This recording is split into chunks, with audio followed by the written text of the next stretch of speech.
At the beginning of Assassin's Creed 2, what I wanted is really to change the structure of the missions to, instead of having a main structure, it's to have different structure each time you start a new sequence of missions. There's a story that will be there. They'll drive the missions, surprise you, maybe missions that you start and you think they're going to do something, maybe you'll have a U-turn and do something else instead. Hey, I remember you. You never know really what's going to happen next in Assassin's Creed 2. There's a little bit for everybody. We're really trying to make sure that the game appeals to as many people as possible. We have retry points still in AC2 with climbing puzzles. Then you'll have, collectible quests. There are crowd missions. There's the narrative mission. You have these missions that you can do to change your notoriety in the city. There's also the city life, which are just randomly occurring acts throughout the world. For example, we have the messenger. The messenger who sees Ezio, sees the player, will run away. So it's up to the player to say, am I chasing him to get the letter he's carrying or not? We have one guy called the pickpocketeer.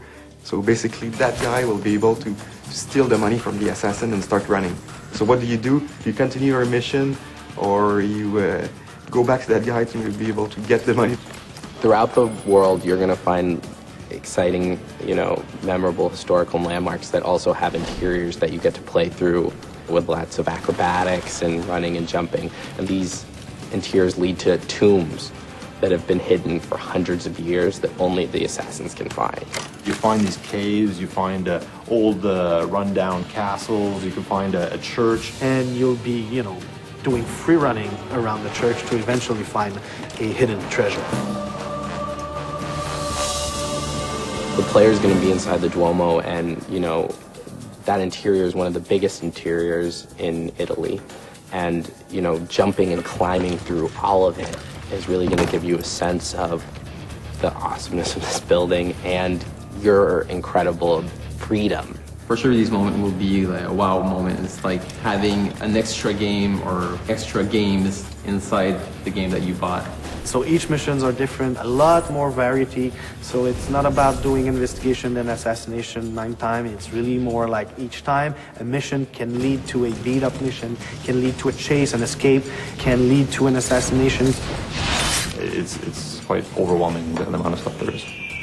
Well, having more missions requires us ultimately to have more cutscenes and more cinematics, but I think we're adding a lot of value to these to the player. And like a couple of examples of this is you could still control the camera like you did in AC1. People like that feature a lot. We also have mini branching cutscenes where the player will have to interact at a specific time, and this may have 2 different effects. So if you hit the cinematic at the wrong time, then you might just hug a lady, whereas if you hit it on the right time, well, who knows what's going to happen.